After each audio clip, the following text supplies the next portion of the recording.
नमस्कार, Hariom to all students, भैया and बहन। In previous chapter we will study about nutrition.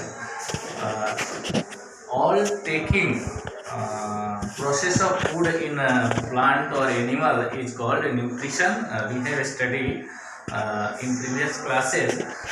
Now the first chapter for class 8 is the nutrition in a plant. So today we will study the nutrition in plant.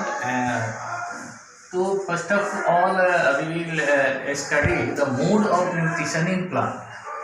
So here is two type of mode of nutrition in plant. First of all is autotrophic nutrition, and second mode of nutrition in the heterotrophic nutrition. Means all plant do not take photosynthesis. The plant will two type of nutrition taken in their lives. So we will study the one by one mode of nutrition in plant. कहने का मतलब है कि मेरे प्यारे भैया बहनों, जो प्लांट हैं सारे हरे हैं वही ऑटोट्रोपिक न्यूट्रिशन करते हैं, और जो हरे नहीं है वो ऑटोट्रोपिक न्यूट्रिशन नहीं करेंगे। वो देख रहे हैं आप लोग, तीन तरह का मोड ऑफ न्यूट्रिशन कर रहे हैं। पहला जो है पैरासाइट न्यूट्रिशन कर रहे हैं, दूसरा सेप्रोफाइट न्यूट्रिशन कर रहे हैं, और तीसरा जो है इंसेक्टिवोरस जो है, ठीक ना, वो इंसेक्ट के द्वारा अपने न्यूट्रिशन को कर रहे हैं। तो पहले पैरासाइट न्यूट्रिशन के एक एग्जाम्पल मैंने दे दिया है, कसकटा जो है, ठीक ना, एक बेल, अमर बेल भी जिसको कहा जाता है, एक लतर होता है जो प्लांट के चारों तरफ, ट्री के चारों तरफ चिपक जाता है और उससे वो अपने फूड को लेते रहता है। इसके अलावा सेप्रोफाइट मैंने पढ़ाया है, तो सेप्रोफाइट में आप देख रहे हैं कि फंगी है, ठीक ना, ब्रेड मोल्ड जो है सड़े ब्रेड से अपने फूड को प्रिपेयर करता है, या इसका एग्जाम्पल मशरूम भी हो सकता है, सड़े गले चीज़ों से उगता है, आप लोग देखते होंगे। इसके अलावा एक तीसरा जो मैंने एग्जाम्पल लिखा है वो है इंसेक्टिवोरस। इसका एग्जाम्पल वेनस फ्लाई ट्रैप मैंने एक एग्जाम्पल के तौर पे दिया है। आगे हम लोग इसका डिटेल स्टडी पढ़ेंगे, लेकिन आज हम लोग को जो पढ़ना है डिटेल स्टडी वो है ऑटोट्रोपिक न्यूट्रिशन। तो पहले देखते हैं कि ऑटोट्रोपिक न्यूट्रिशन कहते किसे हैं। तो ऑटो का मतलब होता है सेल्फ और ट्रोपिक का मतलब होता है न्यूट्रिशन, यानी ऑटो ट्रोपिक न्यूट्रिशन इन दो शब्दों से बना है। तो now we will study the definition of autotrophic, the organism that can synthesize their own food, that process is autotrophic nutrition. यानी वैसे ऑर्गेनिज्म जो अपने फूड को स्वयं सिंथेसाइज, स्वयं बनाते हैं, उसको ऑटोट्रोपिक न्यूट्रिशन कहते हैं। और इस मोड का एक नाम है फोटोसिंथेसिस। तो green plant prepare food by the process of photosynthesis. Photosynthesis क्या है? तो एक प्रोसेस है जिसमें ग्रीन प्लांट जो है अपने फूड को प्रिपेयर करते हैं। दूसरा जो है, आगे हम लोग पढ़ेंगे कि ये जो फोटोसिंथेसिस है होता कहाँ है और इसके लिए क्या क्या रिक्वायरमेंट होती है। तो the leaves are considered as the food factory और किचन ऑफ द प्लांट्स। यानी जो ग्रीन लीव्स होते हैं, ठीक ना, वहीं पे फोटोसिंथेसिस प्रोसेस होता है और उसको कहा जाता है किचन ऑफ द प्लांट, या फिर कहा जाता है food factory of the plant. जहाँ तक बात है तो बहुत सारे, ठीक ना, डिजर्ट एरिया होते हैं, कैक्टस वगैरह जहाँ प्लांट होते हैं, ठीक ना, वहाँ पे आप कह सकते हैं कि लीव्स प्लांट में होते नहीं है, तो वहाँ कैसे फोटोसिंथेसिस होता है?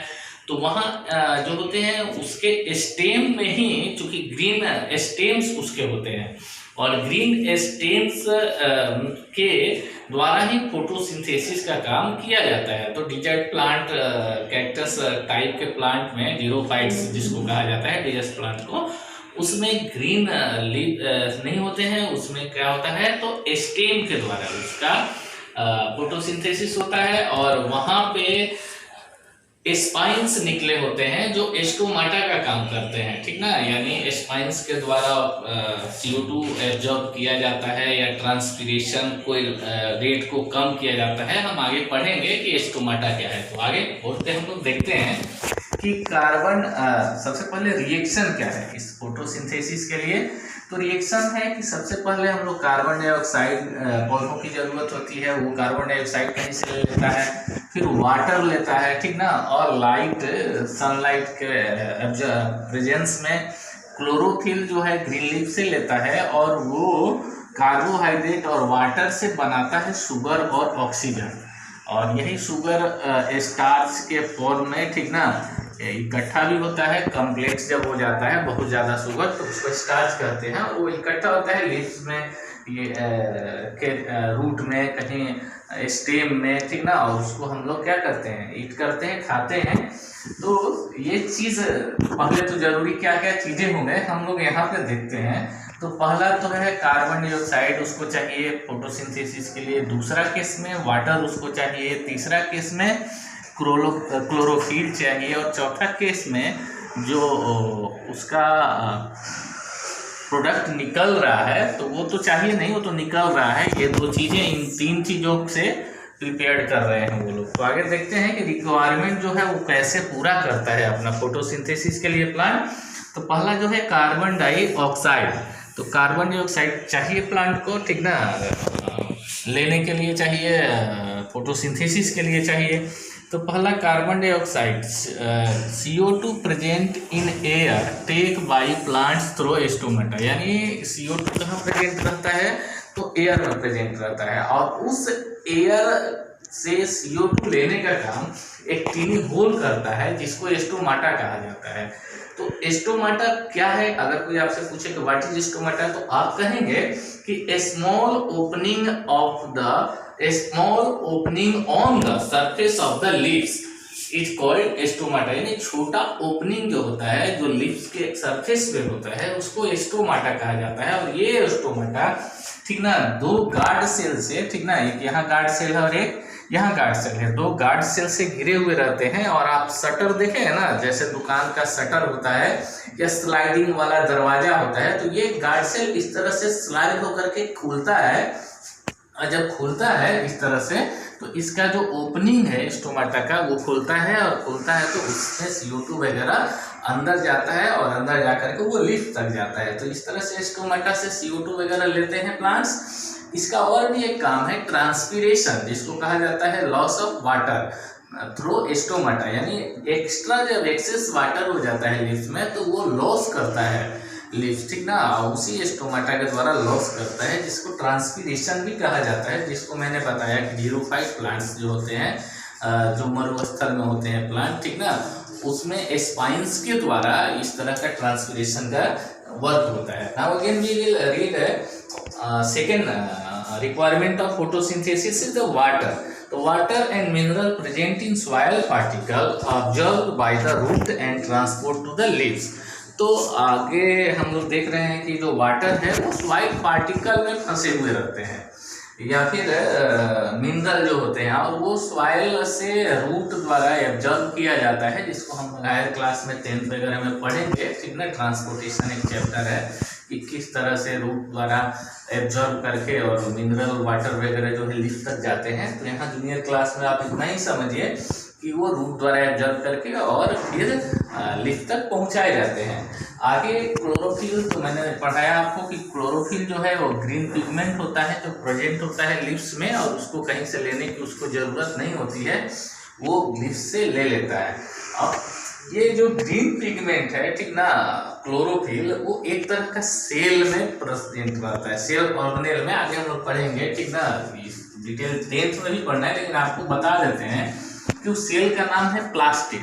और प्लास्टिड 3 तरह का होता है, एक क्रोमोप्लास्ट, एक क्लोरोप्लास्ट और एक ल्यूकोप्लास्ट। तो क्रोमोप्लास्ट जो होता है वो कलरफुल होता है, देखते होंगे आप लोग, बहुत सारा लीव्स जो होते हैं कलर होते हैं। तो कलर क्यों हो जाते हैं, हरा लीव्स होना चाहिए, कलर कहाँ से हो गया, तो वो कलर यहीं से हो गया क्योंकि उसमें क्लोरोप्लास्ट कम मात्रा में है और क्रोमोप्लास्ट ज़्यादा मात्रा में है, और ये कलरफुल इस तरह से हो जाते हैं। और क्लोरोप्लास्ट जो हम लोग देख रहे हैं, वही क्लोरोप्लास्ट जो है क्लोरोफिल को रखता है, जो कि ग्रीन पिगमेंट है, और इसी के कारण लीफ जो है वो हरा होते हैं। कुछ प्लास्टिक वैसे होते हैं, जैसे तीसरा ल्यूकोप्लास्ट, वो कलरलेस होता है और उसमें किसी तरह का कलर नहीं होता है, और इस सब का अलग अलग काम है। तो हम लोगों को अभी यहाँ पढ़ना है क्लोरोप्लास्ट के बारे में। क्लोरोप्लास्ट क्या करता है, तो क्लोरोफिल ग्रीन पिगमेंट को रखता है। और यहाँ से हम लोग आज देखें कि मोड ऑफ न्यूट्रिशन में ऑटोट्रोपिक न्यूट्रिशन कैसे प्लान करते हैं और उसके लिए क्या क्या रिक्वायरमेंट होती है, ठीक ना, और क्या क्या उस रिक्वायरमेंट के बाद जो है प्रोडक्ट बनता है। तो एक रिएक्शन यहाँ भी हम लोग देखते हैं 6CO2 6H2O, ठीक ना, और ये CO2 और H2O मिल करके, ठीक ना, यहाँ पे क्या बन गया C6H12O6, जिसको ग्लूकोज कहा जाता है या फिर जिसको स्टार्च कहेंगे, शुगर कहेंगे, ठीक ना। और यहाँ के बाद फिर ऑक्सीजन जो है वो रिलीज हो रहा है और ये ऑक्सीजन हम लोग यूज करते हैं अपने रेस्पिरेशन के लिए। तो आज हम लोग पढ़े कि मोड ऑफ न्यूट्रिशन प्लांट में किस तरह का होता है। We will study the next classes the mode of nutrition, heterotroph nutrition in the plant, and the next topic I hope my all bhaiya and bahan read about the next topic on your home, and they will also read and study the today class that is gone to your home. And the homework for all students is the stomata, write the role of stomata, chlorophyll and the guard cell. So here you will write the short notes on the three topics, stomata, chlorophyll and guard cell. I hope my all students will be the well maintain hygiene and they will health with their all families. Thank you to all students.